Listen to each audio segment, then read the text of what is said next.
Depend depend करता है कि आपने किस तरह से जो है उसको चूज़ करना है, किस तरह से आप दिखाना चाहते हैं, ठीक है?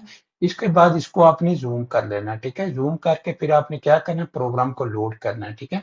अब यहाँ पे जाएँगे, यहाँ पे ऑटोकैड के अंदर टूल्स के अंदर यहाँ पे आपके पास प्रोग्राम है लिस्प का, ठीक है? तो यहाँ पे लोड एप्लीकेशन में आप चले जाना है और ये लोड एप्लीकेशन में जाके आपने ये वाला प्रोग्राम जो है इसको ग्रेविटी वाले को प्रोग्राम को आपने लोड कर लेना है, ठीक है? ग्रेविटी वाले प्रोग्राम को आपने लोड कर लेना है। जैसे आपने लोड कर दिया, क्लोज़ कर दिया, ठीक है? करेंगे तो फॉर एग्जीक्यूशन राइट ग्रेविटी आपने ग्रेविटी लिखना कमांड बार के ऊपर, ठीक है? तो यहाँ नीचे कमांड बार पे आ जाइए, यहाँ पे आके आप लिखें ग्रेविटी, ठीक है?